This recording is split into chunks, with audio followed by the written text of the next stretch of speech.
Overall, I'd say my last attempt at making a second-person game was a success. In the game, you were playing Flappy Bird, but from the perspective of its creator, Dong Nguyen, which I thought was a pretty cool take on the game and theme. But from some of the comments I got, I could tell that a handful of people weren't buying that it was indeed a second-person experience.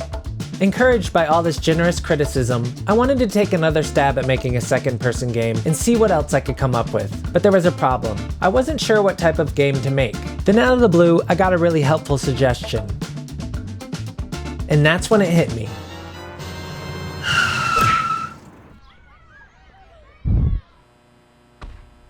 I'm gonna make a Backrooms game, but in second person.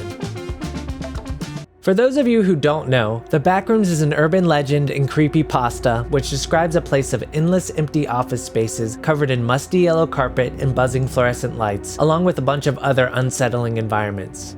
Unwary travelers can find themselves in the Backrooms by randomly falling out of their reality, or no-clipping as it's called, into this terrifying, lonely place. And once inside, escape is basically impossible.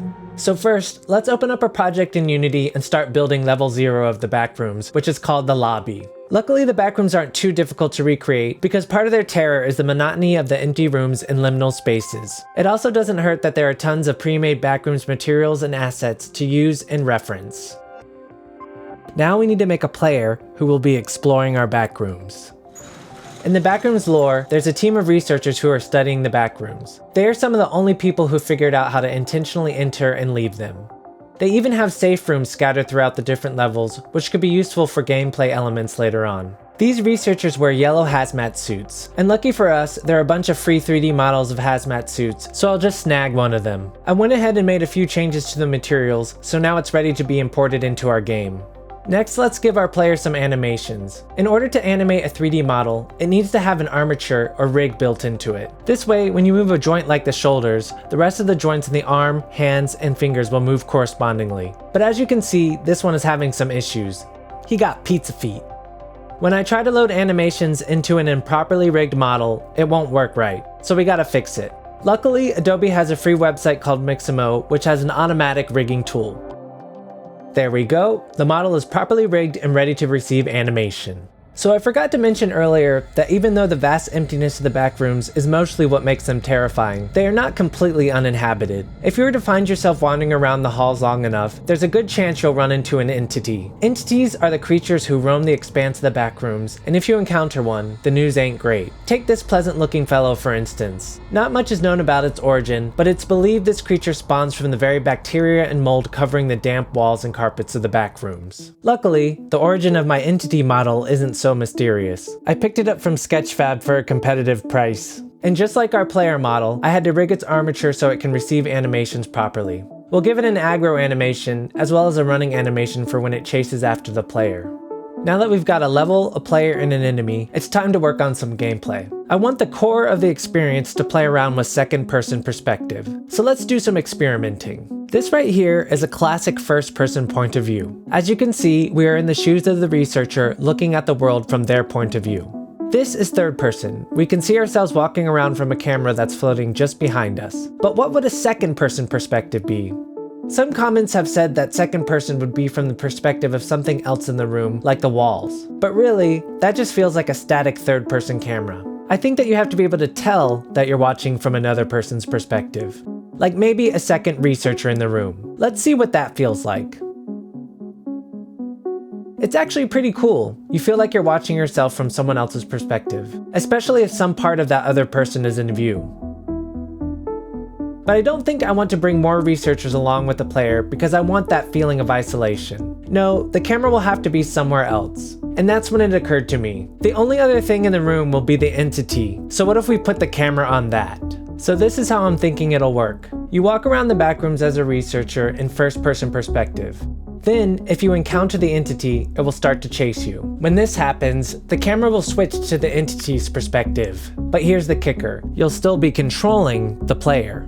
So you'll be watching yourself run away from the very thing that's after you. Now let's do some coding to set this all up. One of the immediate challenges that comes up when controlling enemies such as our entity is how do we get it to chase after the player?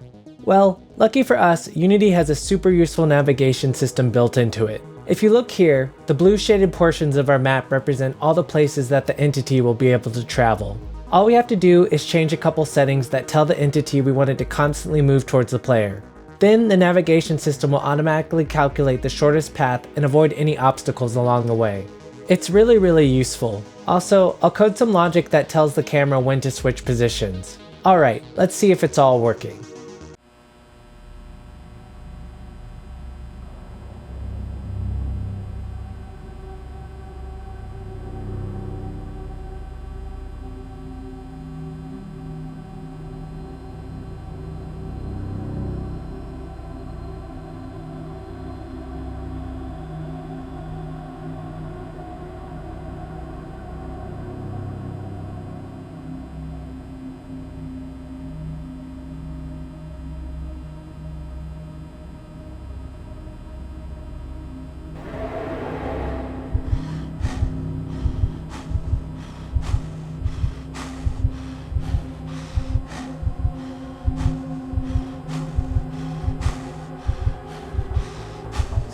Wow. Honestly, this feels pretty awesome and unsettling. Because your controller inputs don't match the camera's, it very much throws you off. And because you're limited to what the monster can see, you have this feeling of being trapped in a cage because you can't get too far out of sight. And I think having the entity's teeth in view really helps with this effect.